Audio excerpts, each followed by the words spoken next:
Hello, welcome back to my all India ND students. कैसे हैं आप सभी और कैसा महसूस कर रहे हैं? एक बार फिर से हम लोग एक नई वीडियो के साथ फिर हाजिर हैं और आज की वीडियो हम लोग पढ़ने वाले हैं वेन डायग्राम। पिछली क्लास की जो थ्योरी थी जिसमें सेट थ्योरी थी का जो हमने लेक्चर्स दिया था उसमें हम लोगों ने काफ़ी सारी चीज़ों को कवर कर लिया था। आज हम लोग वेन डायग्राम के बारे में समझते हैं और ये वेन डायग्राम बहुत जगह फ़ायदा जो है वो हमें पहुँचाने वाला है। अगर कभी थ्योरेटिकल क्वेश्चन आते हैं वहाँ पे हमें वेन डायग्राम जो है वो बहुत ज़्यादा फ़ायदा देता है और इसे सॉल्व करने में, है ना। अगर रादर देन किसके यानी कि बिल्कुल थ्योरेटिकल हम चलें तो वहाँ पे, है ना। इस वजह से तो आज के वीडियो में हम लोग वेन डायग्राम को समझते हैं। तो चलिए इस लेक्चर को शुरुआत करते हैं और समझते हैं कि वेन डायग्राम आखिर होता क्या है। ठीक है, तो चलिए सबसे पहले वेन डायग्राम ये होता क्या है। तो यानी कि एक जॉन जॉन वैन जो है, वैन ये वैन नाम के एक गणितज्ञ थे, उन्हीं के नाम से ये बना हुआ है वेन डायग्राम। ठीक है, अच्छा ये जो हमारे पास होता है ये रिप्रेजेंटेशन होता है, representation of a set, representation of a set और या representation representation of operation on sets. ठीक है ना, या तो ये किसी सेट का रिप्रेजेंटेशन हो सकता है या किसी सेट के ऑपरेशन का रिप्रेजेंटेशन हो सकता है। और वो भी कैसा? With the help of pictorial form, pictorial form, है ना, पिक्टोरियल फॉर्म या ग्राफिकल फॉर्म।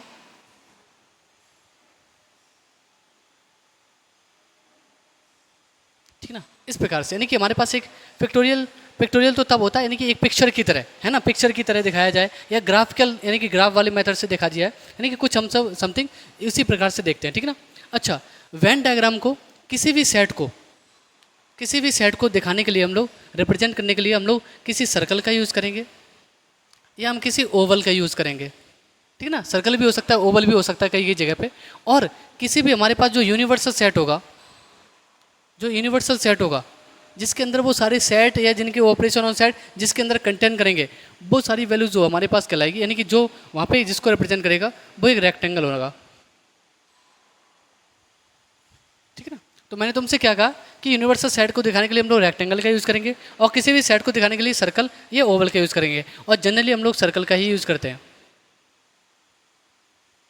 जनरली जो है वो हम लोग सर्कल का ही यूज़ करते हैं। जैसे अगर मैंने तुम्हारे पास कहा कि एक हमारे पास एक यूनिवर्सल सेट है, तो ये रहा हमारे पास एक यूनिवर्सल सेट।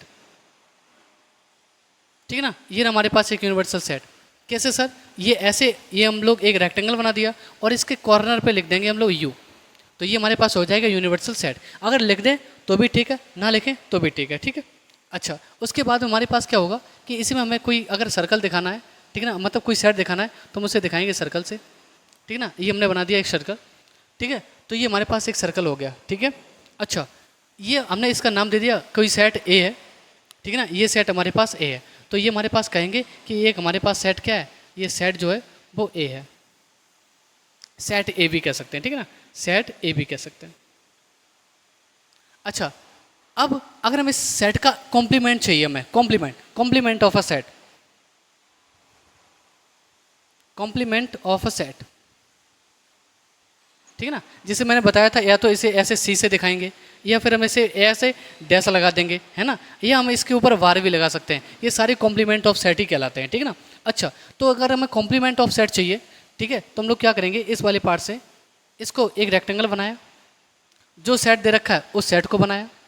ठीक है ना, ये हमारे पास होगा यूनिवर्सल, ये रहा हमारे पास सेट ए। लेकिन हमें चाहिए क्या, सेट ए जो होता है यानी कि किसी भी कॉम्प्लीमेंट जो होता है, अगर हम इसको डिफाइन करेंगे तो वो होगा यू माइनस ए, यानी कि उस यूनिवर्सल सेट में से उस सेट ए को हटा दो। तो यानी कि ये पूरा यूनिवर्सल सेट हुआ और उस सेट में से इसको घटा देगा, यानी कि हमारे पास पार्ट बनेगा ये वाला पार्ट, ये वाला पार्ट जो इसको ए को छोड़ते हुए जितना भी पार्ट मैंने सेट किया है ये कहेगा सेट ए का कॉम्प्लीमेंट। ठीक ना, और यहाँ पे अगर हमें सेट ए दिखाना है तो इस सेट ए को हमें ऐसे सेट करना पड़ेगा कि हाँ ये रहा हमारा पास सेट ए। तो ये तो हमारे पास एक सेट की बात चल गई, ये हमारे पास एक सेट की बात चल गई। ठीक है, अब बात सुनो, मैंने कहा अब मेरे पास दो सेट्स हैं, उनके बीच में हम लोग ऑपरेशंस की बात कर रहे होंगे। ठीक है ना, चलिए देखो कैसे। अगर मैंने तुमसे कहा कि हमारे पास लिखा है ए इंटरसेक्शन बी, जो कि कैसा है, फाई है। तो ऐसे सेट जिनका इंटरसेक्शन 5 होता है, ऐसे स्टूडेंट्स को हम लोग बोलते हैं डिसजॉइंट सेट। क्या बोलते हैं? Disjoint set. क्या बोलते हैं? Disjoint set. और डिसजॉइंट सेट का मतलब ये होता है कि जहाँ पे इंटरसेक्शन में कुछ भी कॉमन ना मिले, तो ये कि ये हमारे पास कुछ इस प्रकार से दिखाया जाएगा। ये हमारे पास हो गया एक यूनिवर्सल सेट, और इसमें दो सेट हम बनाएंगे, ये रहा सेट ए और ये रहा हमारे पास सेट बी। और देखो इसमें कुछ भी कॉमन नहीं है, तो यहाँ पे ए इंटरसेक्शन बी कैसा है? 5 है। ठीक है, अगर मैं तुमसे कह दूँ कि जो हमारे पास ए इंटरसेक्शन बी जो है, ए इंटरसेक्शन बी जो है वो नॉन एम्प्टी सेट है। नॉन एम्प्टी सेट का मतलब हो गया कि उसमें कुछ ना कुछ एलिमेंट्स ज़रूर हैं, उसमें कुछ ना कुछ एलिमेंट्स ज़रूर हैं। तो हमारे पास यहाँ पे क्या हो जाएगा, इस वाले पार्ट को यहाँ पे देखेंगे तो नहीं कि ये हमारे पास दिखाएगा इस प्रकार से, ये रहा सेट ए, ये रहा सेट बी, और नॉन एम्प्टी है तो हमने कुछ मान लिया कि इसमें से कुछ ऐसे भी हो सकता है जो कुछ कॉमन भी हो, तो नहीं कि ये हो गया। तो ये जो पार्ट आया है बीच वाला, ये जो बीच वाला पार्ट आया है दोनों में, ये कॉमन जो पार्ट है, इसको हम लोग बोलते हैं ए इंटरसेक्शन बी। क्यों? क्योंकि इसके साथ नॉन एम्प्टी सेट था, तो कुछ ना कुछ एलिमेंट्स जो हैं वो यहाँ पे क्या होंगे? कॉमन होंगे। और वो उस कॉमन वाले सेट को हमने इस प्रकार से दिखाया। तो ये हमारे पास था ए, ये रहा सेट पूरा बी।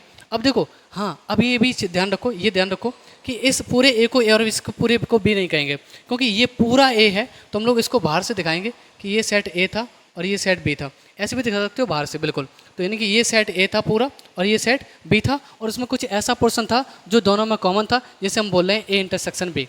तो सर ये क्या बचेगा? तो ये बचेगा इस ए में से इस ए इंटरसेक्शन बी को घटा दो, इस ए इंटरसेक्शन बी को घटा दो। सर ये क्या बचेगा? ये वाला पार्ट, ये सर बचेगा बी में से ए इंटरसेक्शन बी घटा दो। ठीक है। अच्छा सर क्या इसका दूसरा भी नाम हो सकता है? हाँ जी बिल्कुल हो सकता है। ये हो गया ए माइनस बी और ये तुम्हारा हो गया बी माइनस ए। क्योंकि देखो इस पूरे बी में से ए को हटा दो, इस ए में से बी को हटा दो, इस ए में से ए इंटरसेक्शन बी घटा दो, इस बी में से ए इंटरसेक्शन बी घटा दो। तो ये हमारे पास यहाँ से बातें निकल के आती हैं। ठीक है ना। अच्छा फिर सर अगर हम इन दोनों को मिला लें, तो हमारे पास निकल के आएगा ए यूनियन बी। क्या निकल के आएगा? ए यूनियन बी, जिसे हम कैसे दिखाएंगे? कुछ इस प्रकार से। देखो यहाँ पे कुछ इस प्रकार से दिखाएंगे। ये रहा हमारे पास रेक्टेंगल, ठीक है ना, ये रहा हमारे पास एक रेक्टेंगल। ठीक है, और इसमें हमने दो सेट को दिखाया इस प्रकार से कुछ मिलते हुए। ठीक है ना। अच्छा ये हमारे पास ये पूरा पार्ट, अगर हम इस पूरे पार्ट को सेट कर दें, इस पूरे पार्ट को सेट कर दें हम, तो ये हमारे पास कहलाएगा ए यूनियन बी, क्योंकि हमने ए और बी दोनों को यूनियन कर लिया, संग मिला लिया। ठीक ना। अच्छा अब बात सुनो, अगर ये ए यूनियन बी है, ए यूनियन बी है, तो सर क्या ये ए यूनियन बी जो है वो यहाँ से हम फॉर्मूले के रूप में भी निकाल सकते हैं। यहाँ से सारी देखो, यहाँ से हम लोग वेन डायग्राम तो पढ़ ही रहे हैं, साथ साथ इनके अंदर जो भी प्रॉपर्टी भी बन रही है उनको भी कवर कर रहे हैं हम। ठीक है। अच्छा ए यूनियन बी क्या है कि सर ए, देखो ये हमारे पास ए, तो नहीं कि इसके ए बन रहा है हमारे पास, प्लस हमारे पास ए मिल रहा है, और इसके साथ हमारे पास पूरा ये ए में अगर ऐसा ले लिया है तो हमारे पास ए माइनस बी बन रहा है, वो बी माइनस ए बन रहा है। देखो ए, और फिर हमारे पास ये क्या मिल रहा है? ये वाला पार्ट, ये वाला पार्ट क्या होगा? बी माइनस ए बनेगा। देखो इस ए में इस वाले पार्ट को जोड़ा हमने, बी माइनस ए को। देखो इस ए में बी माइनस ए को जोड़ा, तो हमारे पास क्या होगा? ए से ए कट जाएगा, ये तो बी हो गया, और बी का मतलब हो गया ये वाला पूरा पार्ट। तो सर ये तो ए यूनियन बी बनेगा नहीं, तो ए यूनियन बी कैसे लिखोगे? देखो बात सुनो, तो हमें ए यूनियन बी लिखना पड़ेगा कि हमारे पास जो भी ए माइनस बी है, A minus B plus A intersection B plus ये हमारे पास बी माइनस ए। क्या कहा मैंने? कि हमारे पास जो ए यूनियन बी होगा वो क्या होगा? ए माइनस बी, फिर ये इंटरसेक्शन वाला पार्ट, और फिर ये बी माइनस ए। तो देखो इस बी से ये बी वाला ये जो पार्ट है ऐसे नहीं काट दोगे कि ऐसे तुम काट दो। ठीक है ना। इसको ये चीज़ें अलग अलग हमने में काम करती हैं। ठीक है ना। इस बी माइनस ए का मतलब ये नहीं है कि ये अलजेब्रा सॉल्व कर रहे हो। ठीक है, ये चीज़ हो जाएगी। अच्छा सर हमारे पास जो ए माइनस बी है, इस ए माइनस बी को हम ऐसे भी लिख सकते हैं एन ए। देखो इस एन ए यानी कि पूरे ए के ए में से, ध्यान देना, पूरे ए में से ए इंटरसेक्शन बी घटा दिया, इस पूरे ए में से ए इंटरसेक्शन बी घटा दिया। तो सर बी माइनस ए को भी ले सकते हो कि बी में से इस बी ए इंटरसेक्शन बी को घटा दो, और इन दोनों की वैल्यूज़ को हम लोग पुट कर देंगे इसमें, इस वाले पार्ट में पुट कर दो। तो जैसे तुम पुट करोगे तो यहाँ से ए माइनस बी से क्या मिलेगा तुम्हें? A minus A intersection B plus A intersection B ऐसा ही रखा, और इसमें भी आ जाओ, इसमें मिला तुम्हें B minus A intersection B, मिला मिला कि नहीं? ठीक है, अब ये देखो ए प्लस बी, और ये देखो माइनस का ए इंटरसेक्शन बी, माइनस का 2 और ये प्लस का 1, तो माइनस का ए इंटरसेक्शन बी हो गया। यानी कि इन दोनों को जोड़ोगे और उसमें से ए इंटरसेक्शन बी घटाओगे, तब हमारे पास ए यूनियन बी मिलता है। और यहीं से तुम्हारे पास एक फॉर्मूला निकल के आता है कि अगर इसमें नंबर ऑफ एलिमेंट्स चाहिए हैं तो हमारे पास इस प्रकार से हो जाएगा एन ए यूनियन बी बराबर हो जाएगा N A plus N B minus N A intersection B, ठीक है। ये हमारे पास पार्ट मिल जाएगा हमारे पास, ठीक है, समझे कि कुछ इस प्रकार से हमारे पास पूरी पार्ट चलता है, ठीक है ना। अच्छा, और एक बात सुन लो कि अगर कभी भी लिखा है a माइनस बी, समझना, a माइनस बी, तो इसका मतलब होता है a इंटरसेक्शन b पे डैश, a माइनस बी, वहाँ पे क्या होता है a इंटरसेक्शन b पे डैश, केवल b पे डैश लगता है। तो बात सुनो कैसे, a माइनस बी कौन सा वाला पार्ट था, ये मैं a माइनस बी, देखो ध्यान दो यहाँ पे, ध्यान दो यहाँ पे देखोगे इस वाले पार्ट्स में, यहाँ पे ये देखो a माइनस बी हमारे पास पार्ट है, तो a माइनस बी हमारे पास कुछ इस प्रकार से होता है, ये वाला पोर्शन, ये वाला जिस पे मैं सेट कर रहा हूँ, ध्यान देना, ये वाला पार्ट ये हमारे पास होता है a माइनस बी, और ये दिखा रहा है कि a का इंटरसेक्शन चाहिए b डैश के साथ। तो देखो b हमारे पास ये, सुनना, b हमारे पास ये, और b का डैश ये पूरा सब, और उसका a के साथ इंटरसेक्शन निकालोगे तो केवल यही तो मिलेगा a माइनस बी। तो हानि की बात जो हमने लिखी है वो बिल्कुल सही लिखी है, और ये कई सारे बड़े पार्ट में आ चुका है और आ भी जाएगा, तो यानी कि वहाँ पे हमें चीज़ों को ध्यान रखना पड़ेगा। तो सर b माइनस ए क्या हो जाएगा, तो b माइनस क्या हो जाएगा, यहाँ पे हम लोग कर देंगे इसको b इंटरसेक्शन a पे डैश, ठीक ना। तो इन चीज़ों को लिख लेना कि a माइनस बी और b माइनस ए क्या के बराबर होते हैं। तो a माइनस बी जो होता है वो हमारा a इंटरसेक्शन b डैश के बराबर होता है, b माइनस ए जो होता है वो b इंटरसेक्शन a डैश के बराबर होता है। और इस डैश का मतलब क्या होता है, इस डैश का मतलब होता है कॉम्प्लीमेंट, है ना। तो a intersection of b complement और b intersection of a complement, ठीक है। तो ये हमारे पास कुछ वेन डायग्राम था दो के सेट्स में। अगर हमारे पास दो सेट है और उनके प्रकार से अगर हमारे पास पार्ट चल रही है तो कुछ इस प्रकार से हमारे पास पार्ट हमें कुछ पार्ट्स ऐसे मिलने वाले हैं, ठीक है। आगे देखो, यानी कि अगर हमारे पास कभी कोई प्रॉपर्टीज़ हैं तो हम कुछ प्रॉपर्टीज़ को भी डिस्कस करेंगे, तब हम लोग आगे बढ़ते हैं, ठीक है ना। चलिए अब यहाँ से अगर हम देखें प्रॉपर्टीज़ के बारे में, तो प्रॉपर्टीज़ थोड़ी सी लिख लेते हैं हम लोग, ठीक है ना। प्रॉपर्टीज़, अब प्रॉपर्टीज़ में हम पूरा रिकॉल करेंगे पूरा सेट, और उसके साथ साथ प्रॉपर्टीज़ बनाते हुए चलेंगे। तो सेट हमारे पास होता है एक कैसा, एक वेल डिफाइंड कलेक्शन होना चाहिए। अब वेल डिफाइंड नहीं होना का, तो यानी कि अगर मैंने तुम्हें बताया था कि अगर वो वेल डिफाइंड नहीं है, ठीक है ना, तो यानी कि क्या है, अगर कभी भी किसी सेट के अंदर तुम्हें एडजेक्टिव क्वालिटी देखने के लिए मिल जाए, तो वो एक सेट जो है वो नहीं होगा। जैसे मैं तुमसे कह दूँ एक इंटेलिजेंट पर्सन, एक डेंजरस एनिमल, ए रिच मैन, इस प्रकार की एडजेक्टिव क्वालिटी आ जाए तो वो सेट नहीं होता है। फिर हमारे पास कई सारी बातें की हम लोगों ने, फिर हम लोग कुछ ऑपरेशंस पे काम किए थे, है ना, ऑपरेशंस पे आए थे,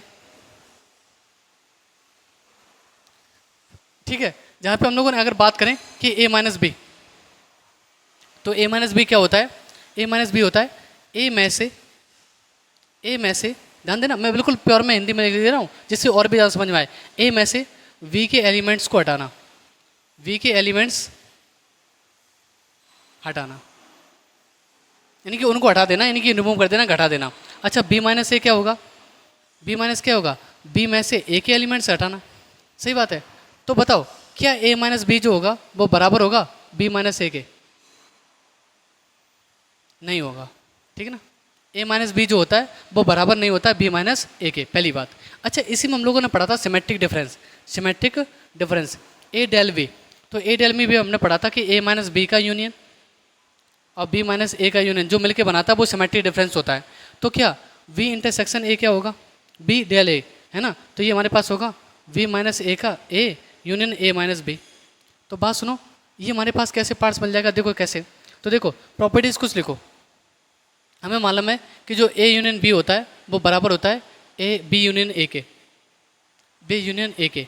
अगर हम a के साथ फाई का यूनियन करें, ए के साथ फाई का यूनियन करें तो हमारे पास ए ही मिलता है, क्योंकि उसमें कुछ जोड़ ही नहीं रहे हो, यानी कि बिल्कुल वही पार्ट है, ठीक है ना, ऐसे मिलता है। इसी के साथ हम इंटरसेक्शन की बात कर लेंगे। अगर तुम ए का इंटरसेक्शन फाई के साथ देखोगे तो फाई आएगा। अगर तुम ए इंटरसेक्शन का जो ए इंटरसेक्शन बी है वो बराबर होगा बी इंटरसेक्शन ए के। और बात सुनो, अगर कभी तुम ए का यूनियन ए के साथ निकाल लो तो ए मिलेगा, और ऐसे ही तुम ए इंटरसेक्शन ए का निकाल लो वो भी ए मिलेगा, ठीक ना, क्योंकि सारे एलिमेंट्स आ जाएंगे, ठीक है। अच्छा, यहाँ पे हमारे पास एक एसोसिएटिव लॉ होता है, इसको हम लोग कॉम्यूटेटिव लॉ बोलते हैं, कॉम्यूटेटिव लॉ, ठीक है। इसको हम लोग बोलते हैं A union B union C बराबर होगा A union B union C के, ठीक है। अच्छा, इसी प्रकार से इंटरसेक्शन भी बढ़ जाता है, हाँ जी बिल्कुल बढ़ जाता है, इंटरसेक्शन भी मिलता है। A intersection B intersection C बराबर होगा ए इंटरसेक्शन बी और फिर इंटरसेक्शन सी के साथ। क्या सर ये डिस्ट्रीब्यूट भी हो जाता है? हाँ जी बिल्कुल डिस्ट्रीब्यूट हो जाता है। अगर कभी लिखा है ए यूनियन वी, है ना, अगर ऐसे लिखा हुआ है ए यूनियन बी यूनियन, हमारे पास मान लो कि कुछ इस प्रकार से हम लोग बात बनाते हैं, ठीक ना, ऐसे करो A union B intersection B union C, ऐसे मान लिया। और एक हमारे पास मान लो यहाँ पे लिखा मैंने A intersection B union B intersection C, ठीक ना, ऐसे दे दिया तो ये बढ़ जाएगा। देखो ए इंटरसेक्शन बी और फिर union B intersection C, B intersection C के साथ, ठीक है ना। और यहाँ पे क्या आ जाएगा हमारे पास इस वाले पार्ट में A union B intersection A union B union C. ये प्रॉपर्टीज होती हैं, डिस्ट्रीब्यूटिव प्रॉपर्टी भी बोलते हैं, ठीक है ना। तो इसी प्रकार से बात सुनो, ए माइनस बी के साथ यूनियन बी माइनस ए है, तो बी माइनस ए के साथ यूनियन ए माइनस बी होगा, जो कि हमने उस वाली प्रॉपर्टीज पढ़ रखा है। तो यानी कि ये दोनों आपस में बराबर होंगे, तो यानी कि हाँ, अगर कभी ए डेल वी बराबर होगा वी डेल ए का, हाँ ये चीज़ सही है, ये चीज़ जो है वो सही होती है, ठीक है ना। अच्छा, अगर मैं तुमसे कहूँ कि हमने माइनस वाले की बात कर ली, यूनियन बी इंटरसेक्शन की बात कर ली, ठीक है ना। अच्छा, अगर हम लोग आगे देखेंगे थोड़ा सा तो हमारे पास जो इधर साइड हम लोगों ने जो इधर इंटरसेक्शन वाले पार्ट्स में पढ़ा था, फिर हम लोग क्रॉस मल्टीप्लिकेशन पढ़ेंगे, तब हम लोग उन चीज़ों को समझेंगे। अभी हम लोग यहीं पे छोड़ते हैं इसको, ठीक है ना, बाकी कुछ आएगा तो हम लोग बात कर लेंगे, ठीक है ना। अच्छा, आगे देखो, इसमें अगर हमारे पास कोई 3 सेट्स हैं, जैसे यहाँ पे एसोसिएटिव लॉ में देख रहे हो कि ए बी सी 3 प्रकार के सेट्स हमें 3 सेट्स मिले हैं हमें, ठीक है ना। तो 3 सेट्स को जैसे वाइन डायग्राम में दिखाना है तो कुछ हम इस प्रकार से दिखाते हैं, एक सेट, दूसरा सेट, फिर तीसरा सेट इसके इधर नहीं बनाते हैं, ठीक है ना। तीसरा सेट हम बनाते हैं इसके बिल्कुल अलॉन्ग में नीचे की तरफ, ठीक है ना, ऐसे ये चीज़। तो ये हमारे 3 सेट के लिए काम करती है और ये इसका पूरा यूनिवर्सल पार्ट होता है, ये हमारे पास यूनिवर्सल वाला पार्ट होता है। तो मान लो ये हमारे पास कोई सेट ए है, ये हमारे पास कोई सेट बी है और ये हमारे पास कोई सेट सी है, हमने ऐसे दे दिया, ठीक है ना। तो ये हमारे पास जो ये वाला पार्ट है, ये इतना नहीं, इतना पूरा, ये इतना पूरा, ये इंटरसेक्शन भी होगा, ये पूरा पार्ट, ठीक है ना, इसमें पूरा ये, और ऐसे ही ये पूरा जो पार्ट होगा वो सी इंटरसेक्शन ए होगा, और ये जो वाला पार्ट होगा पूरा यहाँ से लेके यहाँ तक, तो ये बी इंटरसेक्शन सी होगा। तो अगर कभी हमारे पास बी इंटरसेक्शन सी आ जाए तो इसका मतलब है कि ये और ये दोनों, अगर ए इंटरसेक्शन बी आ जाए तो ये और ये दोनों, अगर सी इंटरसेक्शन ए आ जाए तो ये और ये दोनों, ठीक है ना। ये जो है, फिर दोबारा सुन लो, ये जो है वो इसमें मिलाओगे तब ए इंटरसेक्शन बी, इसको इसके साथ मिलाओगे तब बी इंटरसेक्शन सी, और इसको इसके साथ मिलाओगे तब सी इंटरसेक्शन ए। अकेले में ये ए इंटरसेक्शन भी नहीं है इतना, ठीक है ना, और ना ये, लेकिन ये जो इतना पार्ट है ये, ठीक है ना, ये वाला जो पार्ट है ये हमारे पास है A intersection B intersection C, ठीक है ना। और ये जो वाला पार्ट है, ठीक है ना, ये हमारे पास है ए इंटरसेक्शन बी। फिर ये देखो ये वाला पार्ट, ये हमारे पास बी इंटरसेक्शन सी, और ये वाला पार्ट, ये देखो इधर वाला ऐसे,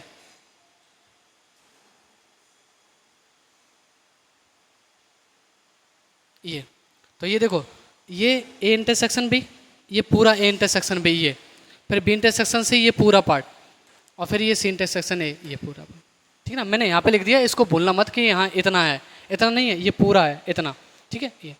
अच्छा, ये हमारे पास बात हो गई, तो सर ये क्या बचेगा, ये बचेगा ओनली ए, ये क्या बचेगा ओनली वी, और ये क्या बचेगा ओनली सी, यानी कि जहाँ पे केवल इतने की बात हो रही होगी, इतने की, यहाँ पे कितने की बात हो रही होगी, इतने की। यहाँ पे कितने की बात हो रही होगी, इतने की, ऐसे, समझे।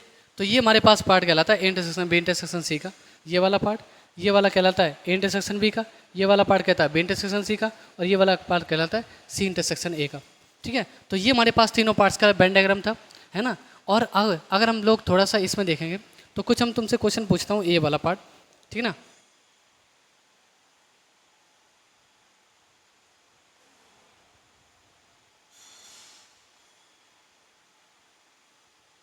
ठीक है ना, और हमें दे रखा था ए बराबर ये, और हमसे पूछा था बताओ इसकी वैल्यू क्या आएगी। और यहाँ पे कहा था कि ई जो है वो एक यूनिवर्सल सेट है। यहाँ से दो दो वो और बनेंगे, दो फॉर्मूले बन जाएंगे समझ लो, या दो प्रॉपर्टी बन जाएंगी, कुछ भी कह सकते हो, ठीक है ना। क्या कहा है कि ए जो है, ई जो है वो एक यूनिवर्सल सेट है, और ये हमारे पास दे रखा है। तो बात सुनो, तो हमें से पूछा गया है कि बताओ इसकी वैल्यू क्या आएगी। तो जब ई माइनस ए करोगे तो बताओ यूनिवर्सल सेट में से जब हम कोई सेट घटाते हैं तो क्या आता है, यूनिवर्सल सेट में से कोई सेट घटाते हैं तो क्या मिलता है, कॉम्प्लीमेंट। और फिर उस कॉम्प्लीमेंट को घटाओगे तो फिर सेट। तो देखो कॉम्प्लीमेंट, फिर वो सेट, फिर कॉम्प्लीमेंट, फिर वो सेट, फिर वो कॉम्प्लीमेंट। तो यानी कि यहाँ से क्या मिलेगा हमारे पास, ए का कॉम्प्लीमेंट। लेकिन ए तो ए है ही नहीं, ए है हमारा क्या, बी यूनियन सी। तो यहाँ पे हो जाएगा बी यूनियन सी का कॉम्प्लीमेंट। अब दो रूल लिख लो, डिमॉर्गन लॉ भी जिन्हें बोलते हैं, ठीक है। अगर हमारे पास कभी ए इंटरसेक्शन बी का होल डैश लगाए और कभी ए यूनियन बी का होल डैश लगाए, ठीक ना, यानी कि पूरे का कॉम्प्लीमेंट है, तो ये अलग अलग बढ़ जाता है और यूनियन में भी चेंज हो जाता है, इसका साइन भी चेंज हो जाएगा, और यहाँ पे ये हो जाएगा ऐसे। तो ये हमारे पास दो रूल होते हैं जिन्हें हम डिमॉर्गन लॉ में भी पढ़ते हैं, ये हमारे पास डिमॉर्गन लॉ भी होते हैं, ठीक है। तो ये डिमॉर्गन लॉ है अगर ऐसा, तो इसको हम लोग ऐसे भी लिख सकते हैं, B dash intersection C dash. तो ये हमारे पास आंसर था इसका, और यहाँ से हम लोगों ने इसकी प्रॉपर्टीज़ को शामिल किया, ठीक है ना। तो यानी कि ये हमारे पास था आज वेन डायग्राम का जो भी थोड़ा सा टॉपिक बच गया था छोटा सा, उसको भी हम लोगों ने कवर कर लिया। और ये जो चीज़ें हैं ये तीसरे वाले सेट की, ये हमारे पास क्वेश्चन से और अच्छी होंगी, तो हम लोग जब क्वेश्चंस कर रहे होंगे वहाँ पे हम लोग इन चीज़ों को पढ़ लेंगे, ठीक है ना। अब हमारे पास जो सेट का जो पार्ट था वो हमने सेट खत्म कर दिया पूरा। अब मेरा सोचना है कि यानी कि अगर हम सेट पढ़ रहे हैं तो इस सेट के साथ साथ यानी कि कुछ अच्छी चीज़ें मिल जाए तो वो हमारे पास और भी अच्छा रहेगा। तो हम लोग इसके क्वेश्चंस भी करते रहेंगे पैरेलल, और अब हम लोग जो है वो शायद या तो मैट्रिक्स एंड डिटरमिनेंट या फिर नंबर सिस्टम के चैप्टर्स को उठाएंगे, क्योंकि नंबर सिस्टम से भी क्वेश्चंस बनते हैं तुम्हारे एनडीए में, और उस नंबर सिस्टम को मैं बहुत अच्छे से पढ़ाने वाला हूँ। जैसे जो सीडीएस वगैरह एनडीए यानी कि जहाँ पे भी हमारे पास एसएससीजीएल कहीं भी आ सकता है नंबर सिस्टम, उस पूरे पार्ट को पढ़ाएंगे, ठीक है ना। और इसके साथ साथ हमारे पास इस सेट के जो भी क्वेश्चंस बनेंगे वो हम लोग इसके पैरेलल कर लेंगे, ठीक है ना। तो आशा करते हैं आपको ये वीडियो पसंद आया होगा। अगर वीडियो पसंद आया तो इसे अपने एनडीए के ग्रुप में शेयर करिएगा, और भी अच्छे खासे जो भी बच्चे हैं जहाँ पे जो जिनका गोल है कि एनडीए में सिलेक्शन लेना, या एयरफोर्स का एक्स ग्रुप वाला पार्ट ले सकते हैं, नेवी का EESSR वाला ले सकते हैं, है ना। तो जिनके पास ये भी है जहाँ पे भी ये सेट वगैरह पूछा जाता है, शायद रेलवे के टेक्नीशियन में भी सेट आता है, तो वहाँ पे भी हम लोग इन चीज़ों को कवर कर सकते हैं, ठीक है। तो thanks for watching, take care and keep reading.